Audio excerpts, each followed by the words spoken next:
या मामा या. नमस्कार. नमस्कार, बसा.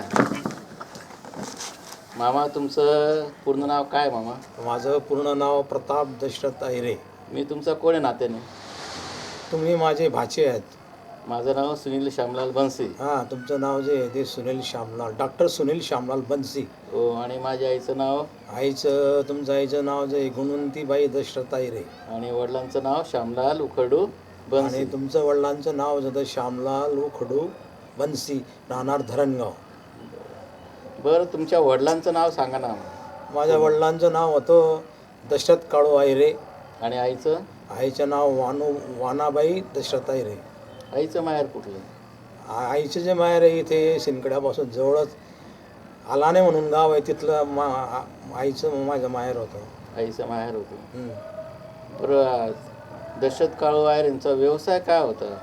सुरुवातीला जे व्यवसाय कुठला व्यवसाय करत होते, कुठे राहत होते ते? माझ्या वडिलांचा व्यवसाय जो होता ते जुन्या चपला आणि चामड्याचं जे काम ते करायचे. लहान जुन्या चांपला सांधायचे आणि चामडं कमवायचं काम ते करायचे. आणि त्याच्यासोबत सगळे परिसरातले जे शेतकरी आहेत त्यांच्याकडचे मोठ आहे, मोठ शिवून देणे, मोठ दुरुस्त करून देणे, फाटल्या शिवून देणे इत्यादी सगळे ते कामं करत होती. माझ्या माहितीप्रमाणे त्यांचं जे घर होतं सुरुवातीला वडिलांमध्ये राहत असताना ते वडिलांमधनं बाहेर पडल्यानंतर त्यांना राहायला जागा नव्हती, तर त्यांची राहण्याची सोय कशी झाली पुढे? माझ्या वडिलांना आमचे जे भाऊबंद आहेत, आमचे बाबा किंवा काका यांनी फार त्रास दिला. त्यांना राहायलासुद्धा जागा नव्हती, घर नव्हतं. ते असे मैदानावर पडायचे पहिल्याने. फार गरिबीची परिस्थिती होती. नंतर माझ्या वडिलांचे जे मित्र होते परदेशी, त्यांना एका मुसलमानकडनं हे जे घर आहे आम्ही राहतो आहे हे ढोलघर म्हणून होतं. त्यांच्या मित्राने हे घर त्यांना विकत घेऊन दिलं. आणि ह्या घरात त्यांनी त्यांचा संसार थाटला. म्हणजे गोठा होता, गुरांचा गोठा होता, त्याच्यामुळे त्यांनी त्यांच्या संसाराची सुरुवात सुरू केली. हे जे घर आहे हे नदीच्या काठी आहे की नाही? हो, हे जे घर आहे हे आमची जी बुराई नदी वाहते इथून जेवढंच अंगणामधून त्या बुराई नदीच्या काठावर हे आमचं घर आहे. आणि हे फार जुनं घर आहे, जवळजवळ 100 वर्षापूर्वीचं घर आहे. आणि ते पूर्वी असं कच्छ घर होतं, धाब्याचं होतं. नंतर माझ्या वडिलांनी थोडं त्याच्यामध्ये दुरुस्ती करून नंतर ते पक्कं घर केलं. नानांनी म्हणजे दशरथ काळू अहिरे यांनी हे जे आहे त्यांचा संसार उभा केला. पुढे त्यांना 6 मुलं आणि 3 मुली झाल्या. ते जरी शिकलेले नव्हते आणि तुमची आई जरी शिकलेली नव्हती तरी तुमचे जे वडील होते दशरथ काळू अहिरे यांनी सर्व मुलांना शिकवण्याचा प्रयत्न केला, कारण त्यांना शिक्षणाची जाण होती. आणि मुलं शिकले तरच आपला हा परिवार गरिबीतून बाहेर पडेल आणि यांचा उत्कर्ष होईल. मग सगळे शिकले का? 6 मुलं? आम्ही 6 भाऊ आणि 3 बहिणी होतो. त्यापैकी जो माझा मोठा भाऊ आहे वामन दशरथ अहिरे आणि त्यांची पत्नी साखराबाई वामन अहिरे. माझे जे मोठे बंधू होते ते शिक्षक होते आणि मुख्याध्यापक म्हणून ते रिटायर झाले.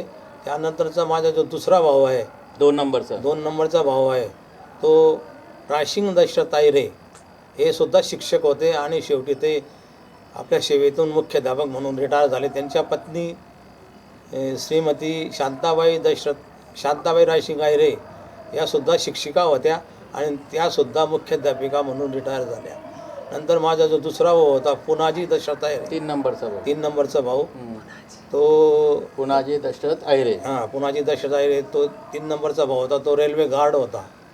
आणि त्यांची जी पत्नी होती ती गृहिणी होती, ती काही शिकलेली नव्हती जास्त. त्यांचं नाव काय होतं? बुराबाई. त्यांचं नाव बुराबाई पुनाजी अहिरे. 4 नंबरचा जो माझा भाऊ होता माझ्यापेक्षा मोठा बाबूलाल दशरथ अहिरे, तो काही शिकला नाही. त्याला वडिलांनी पुष्कळ शिकवण्याचा प्रयत्न केला पण तो काही शिकला नाही. त्यांच्या ज्या मिसेस होत्या मंडाबाई बाबूलाल अहिरे, ही पण गृहिणी होती. नंतर 5 नंबरचा जो भाऊ होता माझ्याहून मोठा तो गुलाब दशरथ अहिरे, तो पोलीस कॉन्स्टेबल होता आणि तो हेड कॉन्स्टेबल म्हणून रिटायर झाला. आणि त्यांच्या ज्या पत्नी होत्या विमलबाई गुलाब अहिरे, ती गृहिणी होती, ती काही शिकलेली नव्हती जास्त.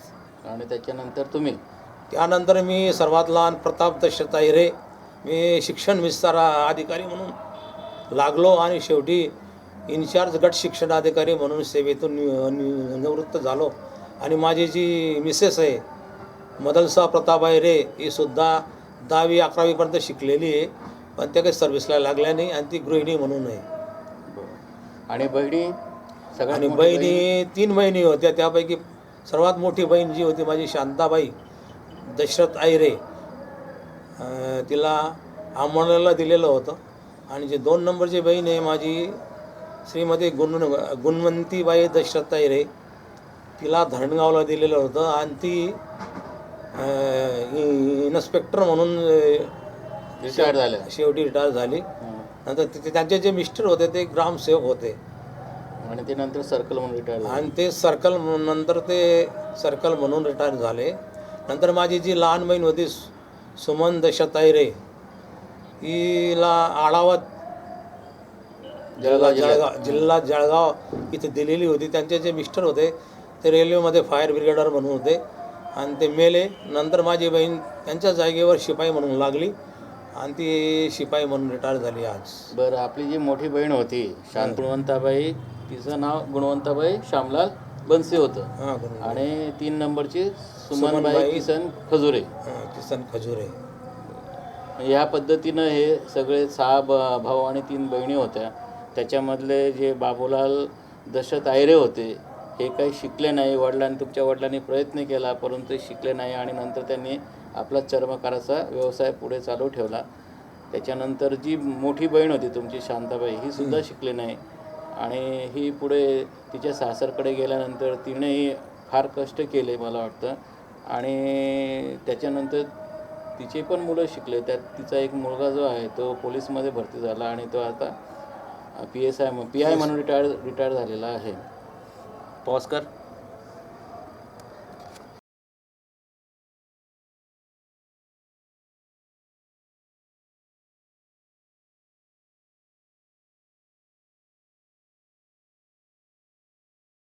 धुळ्याला शिकत होतो तर सुट्टी लागली का मी मामाच्या गावी म्हणजे शिंदखेड्याला यायचो. शिंदखेड्याला आल्यानंतर नाना नानीकडे मी थांबायचो. नाना नानीकडे थांबत असताना मला लहानपणी आठवतं की नानाच्या वरंड्यामध्ये बाक होता. एक बाक म्हणजे बाक वजा कपाट होता. खाली त्या सामान असायचं बरोबर त्यांचं कामाचं आणि वर बसायचो. तिथे बसलं की तिथनं नदीकडे जर बघितलं तर तिकडनं नदीचं दृश्य दिसायचं. नदीचं वाहतं पाणी तेव्हा दिसायचं. आता तर नदी पूर्ण कोरडी बुराई नदी, पण ते वाहतं पाणी दिसायचं. आणि नानांनी बदकं पाळलेली होती. ती बदकं ती त्या नदीत चरायची ती. आणि संध्याकाळी मग नाना किंवा मग तुम्हापैकी कोणी तिथे वाळून ती घरी आणायची आणि ते त्या बाकाच्या खाली जो भाग होता त्याच्या खाली ते कोंडून द्यायचे.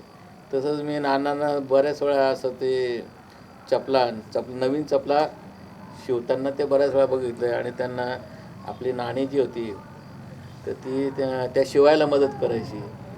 बरोबर आहे. हां, ती शिवायला ते वादीनं ते बाजूचे असे शिवायची. ते पण मला आठवतं. आणि जे शिवण्यासाठी जे टोचन होतं, टोचनसाठी ते चरबी वापरायची. बरोबर आहे. ती चरबी जी आहे, जे मेलेली गुरं मेलेली गुरं किंवा हे ते त्याची ती चरबी वापरायची. आणि जे चामडं होतं चपलांचे चामडे, ते त्याचे जे पट्ट्या असायचे, साचे असायचे एकमेकाला चामडं चिपकवण्यासाठी, ती काळी माती शेतातली काळी माती आणायची आणि तिचं जे आहे ओलीक करून त्याला ते चामडं लावून ती चिटकवायची. आणि नंतर मग योग्य आकार प्रमाणे चिटकलं की ती शिवून मग नंतर तिला वादी पट्टे लावायचे. आणि अशा प्रकारे तो चपलांचा माल तयार व्हायचा. वर्षभर असा ते माल तयार करायचे. आणि नंतर मग हा माल सुरतचे व्यापारी येऊन घेऊन जायचे. एक तर व्यापारी इथे येऊन घेऊन जायचे, जेवढा माल व्यापारी नेला तर घ्यायचे. नाहीतर मग उरलेला माल ते सुरत इथे जाऊन ते बाजारात जाऊन ते दुकान लावून विकायचे. अशा पद्धतीनं नाना काम करत होते. आणि मलाही आठवतं की त्या काळामध्ये शेतकरी लोक जे आहेत शिंदखेड्यातले आजोबा परिसरातले शेतकरी लोक मोठ घेऊन यायचे. त्यांची जी मोठ होती सुरुवातीला विहिरीमधनं पाणी काढण्यासाठी मोठ वापरायचे. आणि त्या मोठ येतात त्या चामड्याच्या असायच्या, लेदरच्या असायच्या. आणि त्या नवीन मोठ शिवून देण्याचं काम सुद्धा नाना करायचे. आणि त्या मोठ कुठे फाटल्या असतील काय असेल तर अशा मोठ आल्या का त्यांना ठिगळं वगैरे लावून रिपेअर करून ते द्यायचे. अशा पद्धतीनं शेतकऱ्यांची ते कामं करायची आणि तेव्हा मला वाटतं बलुतेदार पद्धत होती, बरोबर आहे. आणि त्याच्याप्रमाणे मग शेतकरी त्यांचं जे वाट्याचं अन्न असायचं पीक, बाजरी ज्वारी काय असायचं ते त्यांना द्यायची. आणि सणाच्या काळामध्ये मला आठवतं मी नानी जी होती, जेव्हा दिवाळीचा सण असाय वगैरे तर त्या काळामध्ये मी नानी बरोबर फिरायचो. नानी मग ते जे बलुतेदार होते त्यांचे ठरलेले त्यांच्याकडे जायची आणि मग ते त्यांना दिवाळीचं जे काही फराळ असायचं वगैरे ते त्यांना ते द्यायचे. ती प्रथा होती आणि अशा पद्धतीने मला आठवतं बऱ्याचपैकी. तर अशा काही गोष्टी तुम्हाला आठवतात का? नाही, मला तर हे आठवतं आमचं जे लहानपण होतं ते फार खडतर होतं. अतिशय गरीब परिस्थितीमुळे आम्ही तुम्ही अभ्यास कसं करायचो? अभ्यास तेव्हा लाईट होते का? आणि अभ्यास त्यावेळेला काही लाईट नव्हते. त्यावेळेला आम्ही जे रॉकेलचा जो दिवा असायचा तो दिवा लावून आम्ही रात्री सर्व तिघं व भाऊ बहिणी एकत्र बसून आम्ही अभ्यास करायचो. आणि अशा परिस्थितीमध्ये माझे वडील फार कडक आणि शिस्तबद्ध होते. आम्ही जर अभ्यास नाही केलं तर ते चामड्याची जी पट्टी चीप म्हणतो त्याला आम्ही, ते चीप घेऊन आमच्या मागे लागायचे आणि आम्हाला पुष्कळ कामं करावी लागायची. बकऱ्या चारायला जायचो, नंतर पाणी भरायचो. नंतर माझा जो एक भाऊ होता बाबूलाल दशरथ अहिरे, तो काही शिकला नाही तर त्याला शिक्षणासाठी त्याच्या मागे ते चामड्याची चीप घेऊन मागे लागायचे आणि त्याला मारायचे आणि त्याला शाळेत पाठवायचे. पण तो शेवटी काही शिकला नाही. अशा कठीण परिस्थितीमध्ये माझ्या बहिणीने सुद्धा अशा कठीण एक दोन दिवस आम्हाला जेवायला मिळायचं नाही. अशा परिस्थितीमध्ये सुद्धा असताना सुद्धा माझ्या वडिलांनी माझी जी 2 नंबरची बहीण आहे गुणवंताबाई दशरथताई बनशी, गुणवंताबाई शामलाल बनशी, ही फार हुशार असल्यामुळे आणि तिची ती हुशारी पाहून माझ्या वडिलांनी तिला शेवटपर्यंत त्यांचं शिक्षण केलं. शेवटपर्यंत तिला शाळेत पाठवलं आणि तिच्या शाळेमध्ये कुठलंही खंड पडू दिलं नाही. आणि त्याच्या शिक्षणासाठी तिला कुठे ते शेतात किंवा मजुरीसुद्धा पाठवलं नव्हतं. संपूर्ण लक्ष माझ्या वडिलांनी त्याच्या शिक्षणासाठी लावलं आणि तिला शिकवलं आणि उच्च पदावर नेलं आणि तिने तिचं शिक्षण पूर्ण केलं. आणि आज ती त्या काळामध्ये मला वाटतं रॉकेल नव्हता, गॅस नव्हता. त्या काळावर मध्ये चुलीवर स्वयंपाक व्हायचा आणि चुलीसाठी जे काही जळण असायचं तर ते जळण काही असं काही वखारीतनं किंवा ते आणायची परिस्थिती नव्हती. ग्रामीण भागातल्या जी लोक होती, स्त्रिया होत्या, त्या बळतण गोळा करायला जायच्या. नानीसुद्धा जायची. मला आठवतं नानीबरोबर मी लहानपणी फिरलेलो आहे. जे साबर असतात, साबर तर सुकलेले साबर असतील, काड्या असतील, हे सगळे ते वेचून आणायचे आणि ते बळतण जे आहे ते बळतणचा वापर करून घरातली सूप पेटायची आणि अन्न शिजायचं. अन्न सुद्धा त्या काळामध्ये आपल्याकडे नानीकडे काही भांडे नव्हते, हे काही तांब्याचे वगैरे भांडे नव्हते. त्यांच्याकडे जे भांडे होते ते याचे होते, मातीचे, कुंभाराकडचे हंड्या असायच्या. जर्मनीचे भांडे किंवा मातीचे हलक्या धातू हंड्या होत्या. कुंभाराकडच्या हंड्या होत्या आणि हंड्यामध्ये ते त्या हंड्यांमध्ये भाजी भात काय असं ते शिजवायचे.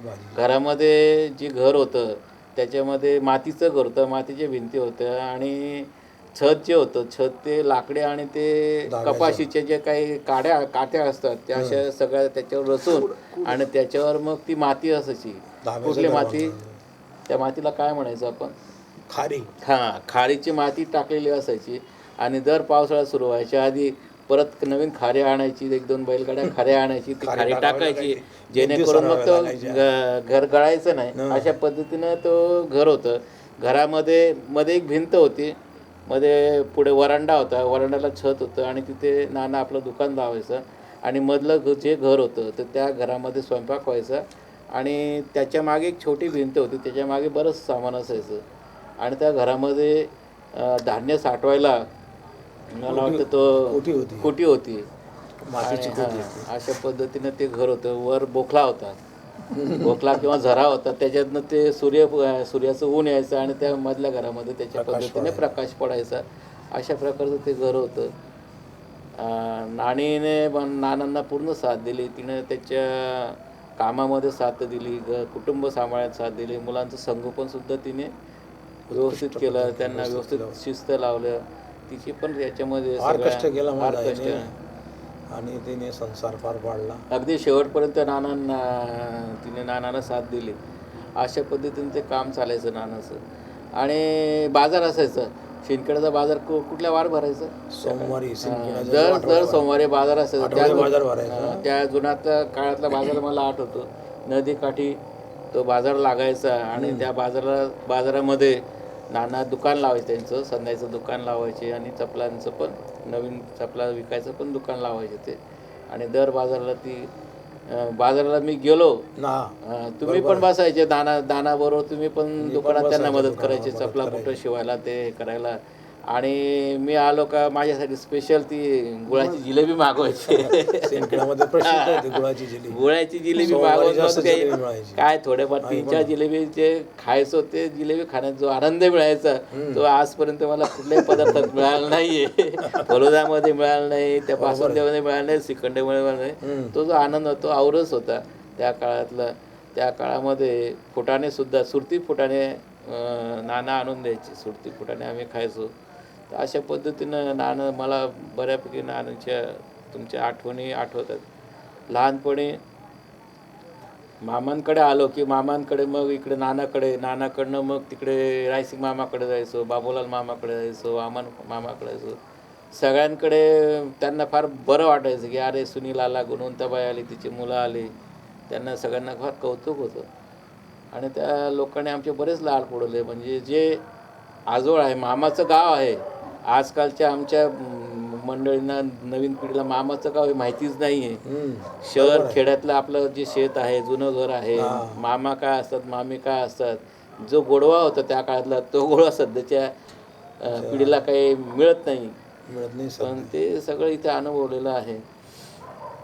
त्या काळामध्ये मला आठवतं की मी इथे आलो की त्या बैलगाडीच्या मागे धावायचं. आपलं नानाचं दार आहे त्याच्यासमोर तिकडे शेताकडे जायला असा रस्ता असायचा आणि त्या रस्त्यावर बैलगाड्या जायचे शेतकरी घेऊन, ते बैल आणि ह्या बैलगाड्याच्या मागे मी धावायचो. मग मला ते घरातली जी मंडळी, नाना नानी असेल किंवा तुम्ही लोक असेल, म्हणजे अरे खटपट शिंग्या हे नाव माझ्या प्रताप मामाचं फार आवडतं होतं. ते मी काही खोड्या करता असलो, पुढे ठोकटाक असलं काय असलं, खटपट शिंग्या काय चाललं तुझं म्हणायचे. आणि जर ऐकलं नाही तर एक लाफात ठेवून द्यायचे, मग ते सुटायचं. तर अशा पद्धतीने मला आठवतं की मी बैलगाडीच्या मागे धावत होतो आणि त्या बैलगाड्याला मी लटकून गेलो असा मागच्या बाजूला, आणि लटकून पाय वर करून घेतले आणि त्याच्यामध्ये मी खाली पडल्यामुळे मी असं फरफटलं गेलो आणि माझा चेहरा सगळा सुजला होता, लागलं होतं. मग मला ते उचलून आणलं, आंबे हळद गटोडाचा लेप लावला. अशा पद्धतीनं मला ते प्रसंग आठवतो. आणि लहानपणी पण इथे आल्यानंतर आहे ना, ते नदीमध्ये आम्ही जायचो. नदीमध्ये जाऊन त्या झिरमोट्या असायच्या, त्या नदीमधल्या झिरमोट्या पकडायचो, मासे पकडायचे. हां, तर त्याच्यामुळे तर त्या काळात ते आपल्या त्या बाजूला जे घरं होती, पेंडारांची घरं होती, काय म्हणायचं आपण त्या पोरांना, आपल्याच समाजाचे पण वेगळं काय ते पेंडारांची घरं होती ना, ते जामोऱ्यांची घरं होती. ती लहान मुलांमध्ये आम्ही जायचो आणि ते आमचे ग्रुप सगळा तो नदीमध्ये गेल्यावर ते लहान मासे धरायचो आणि ते त्यांच्या घरी गेल्यानंतर ते चूल पेटवायची आणि तव्यावर ते थोडंसं पाणी आणि मीठ टाकून त्या भाजून घ्यायचो आणि ते मासे, छोटे मासे आम्ही खायचो. ते मासे खाण्यात एवढी मजा यायची, फार आठवण. म्हणजे ते एकदम मस्त स्वादिष्ट लागायचे. आणि बऱ्याच वेळा नदीला पूर आलेला असायचा. एका पुराच्या वेळेस मी इथे आलेलो होतो शिंदखेड्याला. तर त्या काळामध्ये त्या पुरामध्ये गावातली लोक ते तारेची असते ना, तारेची सळई करायची ते, आणि पाण्यामध्ये वरवून जाणारे मासे, जे मोठे मासे जायचे, त्यांना मारून ते मासे पकडण्याचा प्रयत्न करायचा. त्या काळामध्ये तुम्ही पण उतरायचे नदीमध्ये मी पण जायचो आणि अशा पद्धतीने ते मासे धरायचे. ते पुराची गोष्टी आठवते. आणि जे वामन मामाच्या मुली होत्या, ते विमल आणि त्या वामन मामाच्या माझ्या ज्या बहीण होत्या, बाबूलाल मामाचे पण, ते सगळे ते नदीमध्ये पोहण्यात फार एक्सपर्ट होते बरं का. त्या काळात पूर आला का हे मस्त पोहत इकडं तिकडं त्या काठेला जायचे. तर ते पोहण्यात फार एक्सपर्ट होते. ते सुद्धा ते मला आठवतं की त्यांच्याबरोबर जायचं. दुसरी गोष्ट, मला एक प्रसंग आठवतो की नानाचं जे शेत होतं, तर ते शेतामध्ये त्या काळामध्ये उडीद लावायची, उडीद लावलेली होती मला वाटतं. आणि त्या शेतामध्ये मी उन्हाळ्याचे दिवस, उन्हाळ्याची सुट्टीमध्ये आलो होतो. तुमच्या बरोबर मी त्या शेतात गेलो होतो. शेतात गेल्यानंतर येताना पाण्याची ताण लागली म्हणून मी तिथे जमिनीत जे पाणी साचलं होतं ते प्यालं, म्हणजे डबका साचलं होतं तिथलं पाणी प्यालो. आणि मला पिताना तुम्ही म्हटलं, अरे तू ते पाणी कसं काय पितोय, खटपट घ्या, ते पाणी नको पिऊ, तुला जुलाब होईल. आणि ते पाणी प्याल्यानंतर मला थोडा जुलाबाचा त्रास झाला होता, तेही मला आठवतं. अशा पद्धतीने बदकं फार आठवतं मला. बदकं ते आहे, त्यावेळेला बदकं पाळलेल्या होत्या माझ्या वडिलांनी आणि आई वडिलांनी. तर अशी 7-8 बदकं होते, ते अंडे द्यायचे.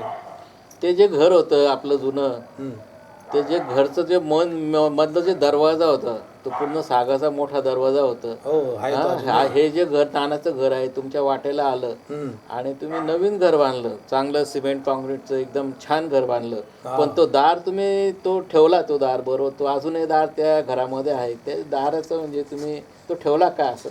नाही, त्याचं कारण असं आहे की माझ्या वडिलांची जी आठवण आहे, जे त्यांचं जे जुनं घर होतं, की त्याची आठवण राहावी, ही कायमची आठवण राहावी म्हणून मी जरी सिमेंट कॉन्क्रीटचं 2 मजली जरी घर बांधलं तरी ते जे दार आहे माझ्या वडिलांकडून मला जे मिळालेलं आहे, ते दार मी आजही माझ्या घराला कायम ठेवलेलं आहे आणि ते लावलेलं आहे. ते दार अजूनही ते दार आहे. आणि ते दार बघितल्यानंतर मला ते घर आठवतं जुन्या काळात. मागची आठवणी, वडिलांची आठवणी. बर, अजून काय पॉज केला का रे? हॅलो, बोला. मामा, माझी आई म्हणजे गुणवंताबाई श्यामलाल बनसे, हिचा जो शिक्षणाचा प्रवास होता शिंदखेड्यामधला आणि पुढचा, ते जरा आम्हाला थोडंसं माहिती द्या ना. माझी जी 2 नंबरची बहीण होती गुणवंताबाई श्यामलाल बनशी, ही लहानपणापासूनच फार सुंदर आणि गोऱ्या रंगाची होती आणि ती फार हुशार होती लहानपणापासून. तिचं जे प्राथमिक शिक्षण जे आहे ते आमच्या गावातली जी कन्याशाळा आहे, मराठी कन्याशाळा नंबर 3, या ठिकाणी तिचं प्राथमिक शिक्षण सुरू झालं आणि त्या शाळेत ती फार हुशार होती.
आईचं जे आहे, तुमच्या बहिणीचं गुणवंताबाईचं शिक्षण हे प्राथमिक, माध्यमिक आणि पुढे विद्यापीठ शिक्षण हे संपल्यानंतर त्यांचं लग्न कधी झालंय त्याची माहिती सांगा ना. माझ्या बहिणीचं लग्न ती अत्यंत लहानपणी, ती 5-7 वर्षाची असताना, त्यावेळेला फार लहानपणी लग्न व्हायचे.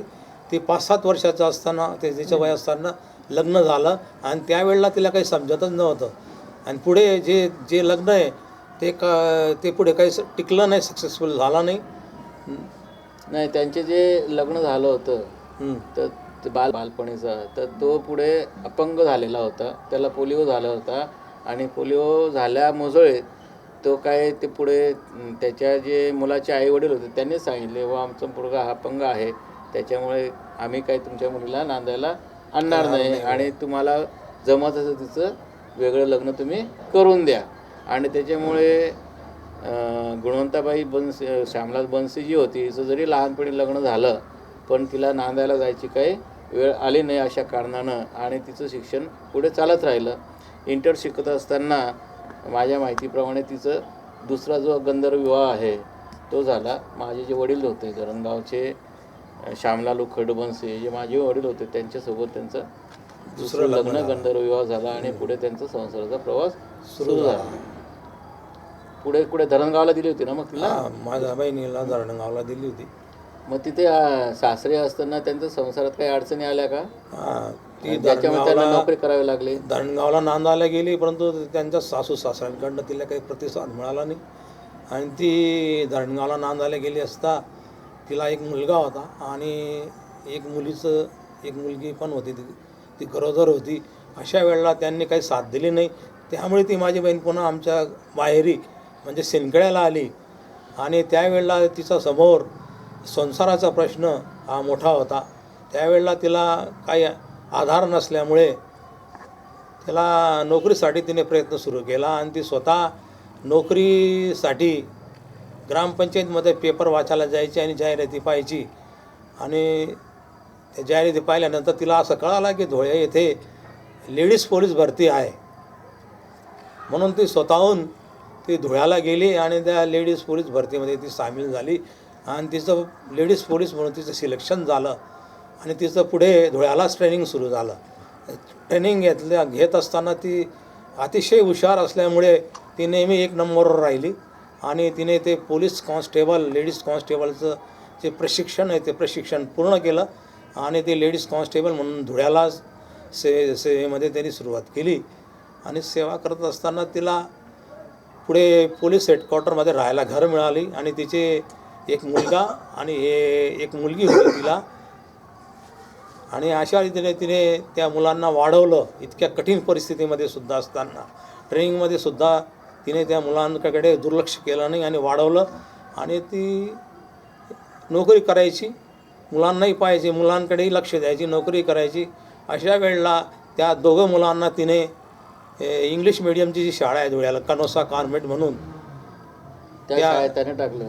त्या शाळेमध्ये मुलाला माझ्या आठवणीप्रमाणे कनोसा कॉन्व्हेंट स्कूलमध्ये माझं नाव टाकायला तुम्हीच आले होते आणि तुम्हीच त्या शाळेमध्ये नेऊन माझं नाव त्या कनोसा कॉन्व्हेंट स्कूलमध्ये टाकलं होतं असं मला आठवतं.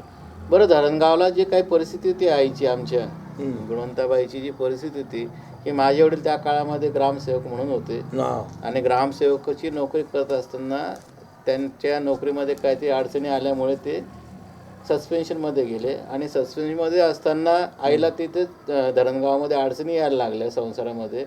आणि म्हणून माझ्या माहितीप्रमाणे आईला आमचे जे नाना आहे म्हणजे तुमचे वडील जे आहेत दशरथ काळवायरे यांनी तिला धरणगावला गेल्यानंतर ती परिस्थिती बघून तिला त्यांनी शिंदखेडा येथे आणलं आणि पुढे ती वडिलांकडे राहिली आणि त्या दरम्यान मग तिने नोकरी शोधाशोध करून ती पोलीस कॉन्स्टेबल म्हणून भरती झाली. आणि पोलीस कॉन्स्टेबलमध्ये भरती झाले असताना नोकरी करत असताना तिला बऱ्याच वेळा पुढील प्रमोशनचे चान्सेस आले, बऱ्याच वेळा संधी मिळाली. परंतु आपला संसार जो आहे, आपले मुलं बाळ आणि संसार हा आपल्या गावाजवळ राहिला तरच होईल, आपल्या मुलांचा सांभाळ होईल, आपले नातेवाईक सगळे इथे आहेत म्हणून धुळे जिल्हा काही सोडून जायचं नव्हतं. या अनुषंगाने तिने ते प्रमोशन्स नाकारले आणि कालांतराने मग पोरं मोठे झाले. त्यातला तिचा मुलगा जो आहे तो पुढे उच्च शिक्षणाला गेला आणि त्याच्यानंतर तिला परत परीक्षा देऊन तिला प्रमोशन मिळालं आणि नंतर ती PSI म्हणून जॉईन झाली. PSI म्हणून रुजू झाल्यानंतर जळगाव येथे काही काळ काम केल्यानंतर ते नाशिक येथे तिची नेमणूक झाली आणि तिथे पुढील नोकरी तिने केली आणि नंतर ती API म्हणून असिस्टंट पोलीस इन्स्पेक्टर म्हणून ती सेवेतून निवृत्त झाली. ऑस्कर, आता मला एक सांगा, शिंदखेडा येथे लहानपणाचे तुम्हाला काही आठवणी असतील ना, वडिलांचे असतील, भावंडांचे असतील, बहिणींचे असतील, काही आठवणी सांगता येतील का तुम्हाला? माझे जे वडील होते ते फार शिस्तप्रिय होते, फार कडक होते आणि शिक्षणाच्या बाबतीत तर मात्र त्यांचं फार लक्ष होतं, आपला फार कटाक्ष होता मुलांकडे. माझी बहीण लहान असतानासुद्धा ते तिच्याकडे फार लक्ष दिलं त्यांनी आणि तिला शाळेत पाठवलं. एवढे ते शिकलेले नसतानासुद्धा आपल्या मुलांना आणि मुलींना त्यांनी शिक्षण दिलं.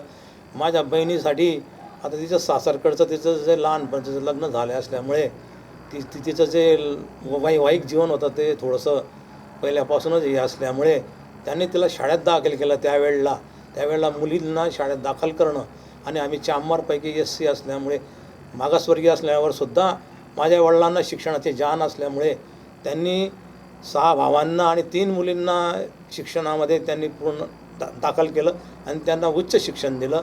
आणि माझ्या बहिणीलासुद्धा त्यांनी लहानपणापासूनच तिचं वैवाहिक जीवन जरा सुखी नसल्यामुळे त्यांनी तिला शाळेत दाखल केलं. आणि माझे वडील शिक्षणाच्या बाबतीत फार शिस्तप्रिय होते आणि ते कोणालाच अभ्यास करण्याच्या बाबतीत कोणाला सवलत द्यायचे नाही. ते फार कडक असल्यामुळे ते आम्हाला अभ्यासाला आणि माझ्या बहिणीलाही अभ्यासाला बसवायचे आणि त्यामुळे ती फार हुशार. सर्व प्राथमिक शिक्षणापासून तर माध्यमिक शिक्षणापर्यंत तिचा 1 नंबर होता शाळेमध्ये आणि ती फार हुशार असल्यामुळे तिचं पुढचे जे जीवन आहे, पुढचं जे शिक्षण आहे ते विद्यापीठी शिक्षणपर्यंत ती गेली. आणि पुन्हा नोकरीसाठी कौटुंबिक परिस्थिती बरोबर नसल्यामुळे तिला ते PSIची नोकरी करावी लागली आणि त्या PSIच्या नोकरी करत असताना ती फार वरच्या पदापर्यंत पोचली आणि शेवटी लेडीज इन्स्पेक्टर म्हणून ती सेवानिवृत्त झाली. पाऊस कर